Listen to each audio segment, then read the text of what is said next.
E aí, gente, mais um vídeo. Tá tudo muito estranho, né? Agora é um vídeo todo dia no canal, mas é isso. Prometo que eu não vou tentar não abandonar ele de novo. E o tema de hoje vai ser o culto à aparência no mundo contemporâneo, né? Um tema bem interessante, principalmente aí nessa era de redes sociais, onde atualmente a imagem ela tá tendo um apreço maior, né? Tipo, as pessoas estão se cuidando mais e estão dando mais valor à aparência. Porém, muitas vezes essa aparência nem sempre é uma coisa facilmente alcançável, né? O problema da questão do padrão de beleza é quando você cria justamente um padrão de beleza inalcançável, né? Hoje a gente está vendo aí uma mudança nesse paradigma em relação aos padrões de beleza. Cada vez mais aí a diversidade está tomando conta das propagandas, mas ainda se vive, ainda se propaga aí a ideia de um culto a uma aparência que geralmente é inatingível, né? O grande exemplo disso é o atual boom do deformação facial, né? Que é de harmonização não tem nada, né? As pessoas estão simplesmente pagando e pagando caro pra ficarem feias, né, bicho? É, tipo, isso é uma coisa inexplicável de como que a humanidade é idiota. Mas vamos lá. A origem do culto ao corpo remonta à antiguidade, na qual os gregos acreditavam que a estética e o físico eram tão importantes quanto o intelecto. Entretanto, na sociedade brasileira, o culto ao corpo é feito de maneira compulsória, sem levar em consideração os riscos à saúde. Nesse contexto, cabe analisar o uso exacerbado de cirurgias estéticas e o papel das redes sociais como difusor de ideias de perfeição. Eu não tenho o que falar, né, bicho? O tema tá perfeito, a tese simplesmente tá perfeita, a estrutura tá perfeita, os argumentos utilizados estão perfeitos. Enfim, a conexão entre as ideias estão perfeitas, os pontos levantados, tá tudo perfeito. A única coisa que eu senti falta aqui foi a questão das palavras aqui, ó, que são chaves no tema.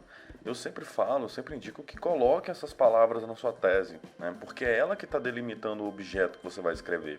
Então, se você está escrevendo sobre o que o tema está propondo, é interessante que você pelo menos tenha aí alguns sinônimos, né? Não que seja uma regra, mas é porque assim fica tudo muito mais fácil de assimilar. Bom, os conectivos todos foram colocados com perfeição e eu não tenho muito que me aprofundar aqui não. Então, eu já vou passar aqui para a síntese da tese, né? Do que eu achei. Fazendo aquele exercício ali da síntese da tese, né? Para ficar mais fácil para a gente corrigir, acompanhar o texto, o que eu absorvi da tese foi isso aqui, ó, que os gregos acreditavam que o culto ao corpo equiparava-se à importância do intelectual. Entretanto, na sociedade brasileira, o culto ao corpo se desenvolve de maneira compulsória e sem observar os riscos à saúde. Ou seja, ele está vindo aqui com uma contextualização de um fator histórico, de uma cultura histórica e de origem grega, afirmando sobre a questão do culto à beleza, sobre esse padrão de beleza, que ele não é uma coisa atual, ele não é uma problemática, entre aspas, atual, porque eu não sei se poderia ser um anacronismo eu falar que poderia ser um problema já na época, mas lá eles simplesmente valorizavam muito a questão do culto ao corpo, porém num sentido diferente, né? Tão diferente que aqui ela vem com entretanto. Ou seja, agora ela apresenta uma contra-ideia, contradizendo essa realidade passada, desse contexto histórico, e apresentando a problemática na sociedade brasileira, que é o quê? É a questão da maneira compulsória, né? Ou seja, o culto à aparência, ele nem sempre foi uma coisa ruim. Lá na Grécia ele não era, porém hoje ele está se tornando uma coisa muito compulsória. E aí a gente faz aquele exercício, mas o que está causando esse problema? E aí ela vem e apresenta justamente os pontos de causa da tese. Os dois pontos de causa que ela vai ter que discorrer, né? Eu pelo menos espero que ela vai discorrer. O primeiro é esse aqui, do uso exacerbado, e o segundo é do papel das redes sociais. Então vamos lá. Primeiramente, cabe destacar que cirurgias estéticas se tornaram elementos de luxo e definem padrões sociais. Como exemplo, pode-se citar celebridades como as Kardashians, família de celebridades na qual todas passaram por intervenções estéticas e possuem um reality show. Eu amei isso aqui, ó. Sob esse viés, recorrer a cirurgias em busca do corpo perfeito remete a status e poder social, visto pela quantidade de famosos que usam essas técnicas. Com isso, elas mostram para o mundo que tem dinheiro, faz cirurgias plásticas e se adequam ou promovem padrões para a sociedade. Vamos lá. Cabe destacar que as cirurgias estéticas se tornaram elementos de luxo. Recorrer a cirurgias em busca do corpo perfeito. Tá, agora vamos avaliar a questão da argumentação mesmo, que eu acho mais interessante para esse parágrafo. Olha, aqui no tópico frasal, ela vem falando sobre a questão das cirurgias estéticas, né? Que elas se tornaram elementos de luxo, ou seja, elas se tornaram um meio de representação social, né? Você só vai pertencer ao padrão de beleza, só vai ser aceita se você injetar 500 ml de óleo de avião aí no seu quadril, senão você não vai ser ninguém. Basicamente é isso. Aí ela vem contextualizando com a própria Kardashian, né, com as Kardashians. E depois, quando era para ela aprofundar e colocar esse argumento na realidade, ou seja, no desenvolvimento do problema, que é o culto à aparência no mundo contemporâneo e o tanto que isso causa de problema na sociedade, ela vem e simplesmente explica mais, ó. E com isso elas mostram para o mundo que quem tem dinheiro faz cirurgias plásticas, se adequam. Tá, em nenhum momento você aprofundou. Eu entendi o que você quis dizer, né? Por elas serem influentes, por serem pessoas influentes, elas acabam tendo uma grande parcela aí nessa questão da moda de você mudar o seu corpo. Mas percebe que é muito raso esse tipo de aprofundamento, porque você poderia estar falando sobre a problemática mesmo, de fato, né? Por exemplo, a questão do silicone industrial, que ele é muito, assim, é um trunfo nesse tema, porque o silicone industrial ele está intimamente ligado a essa problemática, que ele é uma alternativa mais barata, mais rápida para se alcançar determinado corpo. Então vamos passar aí para o próximo parágrafo. Outro sim, as redes sociais representam uma grande influência na vida das pessoas. A esse respeito, o mito de Narciso conta a história de um homem jovem belo, que devido à sua arrogância é enganado pela ninfa Eco e se apaixona por si mesmo ao olhar seu reflexo nas águas de um riacho. Nessa perspectiva, as redes sociais são os novos espelhos para o narcisismo do século XXI, que não só vê a própria imagem, mas a vende como ideia de perfeição. Com isso, influenciadores, como as famosas blogueiras, repercutem padrões de beleza e felicidades em redes sociais, como o Instagram, na qual todos são felizes e bonitos, produzindo gatilhos para pessoas com problemas de autoestima. Ô, meu pai! Vamos lá, o que eu tenho para falar desse parágrafo? É um parágrafo, mais uma vez, a estrutura está muito boa, tem tópico frasal, tem contextualização, tem o desenvolvimento da contextualização e a arrematação.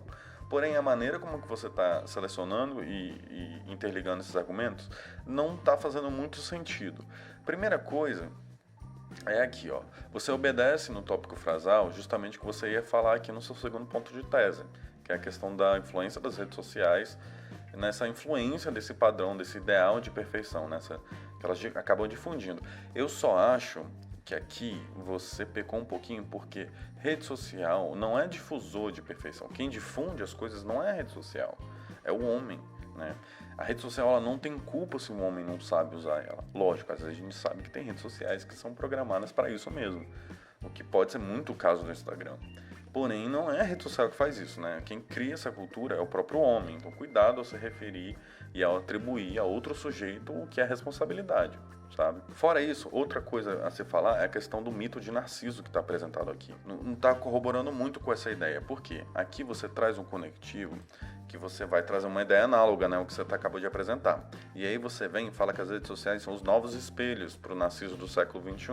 O problema que eu acho que você quer dizer são que elas vão lá, faz uma rinoplastia, faz uma lipo, e aí vende a ideia que foi uma dieta, e elas fazem bariátrica e fala que foi tudo na força de vontade. Ou seja, essas coisinhas ligadas geralmente aos padrões estéticos que são inalcançáveis, assim, ou são muito difíceis de alcançar, que geralmente é o que vende, né? A gente gosta de comprar história de superação, a gente gosta de comprar história de gente que mudou, que ficou mais bonita e tudo mais, só que a gente não sabe realmente o que foi feito para chegar até ali.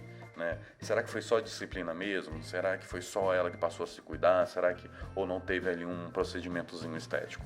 Eu acho que essa é a grande problemática que você deveria abordar aqui e que eu acho que você quis dizer aqui. Mas eu entendo quando você está querendo dizer que as blogueiras são narcisistas, mas não é muito isso, sabe? E a contextualização também não está ajudando.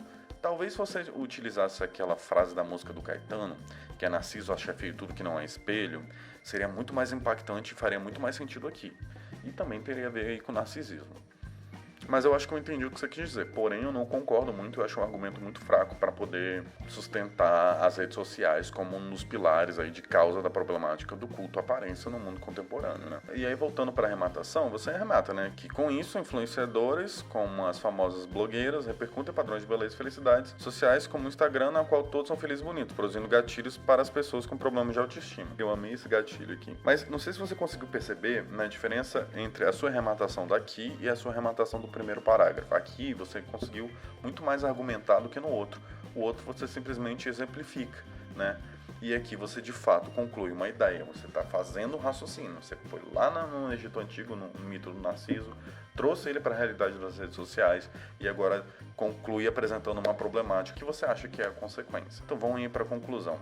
Urge, portanto, que o culto exacerbado à beleza deve ser questionado. Nesse sentido, o Ministério da Saúde deve instruir médicos cirurgiões a recomendarem pacientes que buscam intervenções estéticas a psicólogos por meio de palestras que os profissionais possam descobrir os motivos de tal procura e ajudar os pacientes. Nossa, isso ficou muito confuso. Então, o Ministério da Saúde deve instruir aos médicos cirurgiões a recomendarem pacientes que buscam intervenções estéticas a psicólogos. Ah tá, é para o Ministério da Saúde criar palestras para instruir os médicos, ou seja, para ensinar os médicos que eles devem instruir as pessoas que procuram por intervenções estéticas aos psicólogos, para que os profissionais possam descobrir qual profissionais. O médico não é profissional também? Os profissionais da mente, profissionais de quê? Possam descobrir os motivos de tal procura e ajudar os pacientes. Olha, primeiro, não tem absolutamente nada a ver com o que você escreveu aqui no texto. Tipo assim, então você está querendo dizer que toda vez que um paciente quiser fazer um procedimento estético, ele não vai poder, é coisa da cabeça dele, ele não tem que fazer? Cadê a autonomia aí da pessoa? Se a pessoa quiser implantar um chip na testa dela, ela pode fazer. O corpo é dela, o dinheiro é dela, a liberdade é dela. As pessoas têm que ter liberdade de fazer cirurgia plástica, não pode ser uma coisa proibida. E do jeito que você está falando aqui na proposta, é como se toda vez que um cirurgião plástico recebesse um paciente, aí a obrigação dele é indicar para o psicólogo, né? Porque o problema não é a cirurgia, o problema é na sua cabeça, então você tem que ir no psicólogo, você tem que fazer cirurgia. E eu acho isso meio louco, né? Uma resposta meio louca, meio extrema, aí, meio fora da casinha.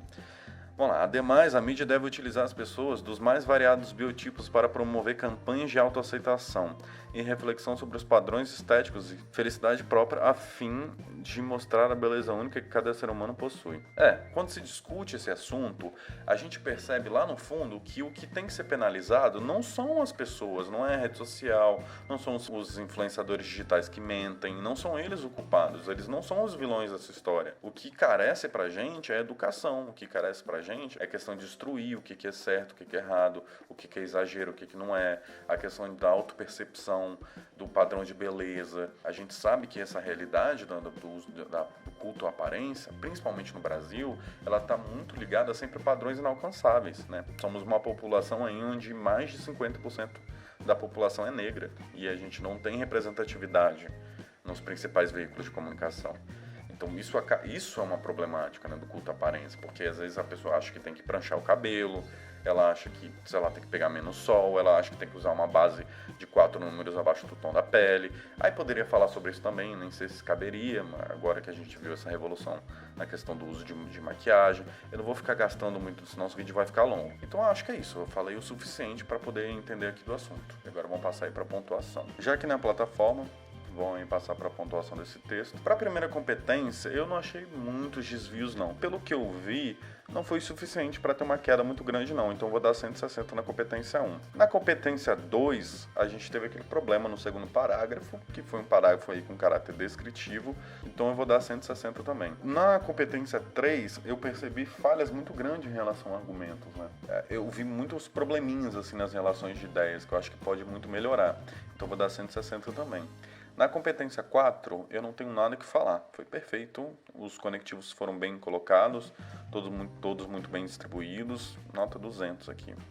Na competência 5, eu vou dar 160, eu daria até menos, né? Mas eu vou dar 160 porque foram muito bem detalhadas, teve a preocupação de colocar 2 propostas de intervenção relacionada ao que foi discutida, ou pelo menos era para tentar, né? Porque no caso a segunda teve um probleminha, no mais tá tudo tranquilo, assim, foi uma boa proposta de intervenção, só que com essa pequena falha, então eu vou dar 160. A pontuação da redação ficou 840, é isso, uma boa nota. Eu espero que vocês tenham gostado aí, espero que isso ajude vocês e até o próximo vídeo, tchau, tchau.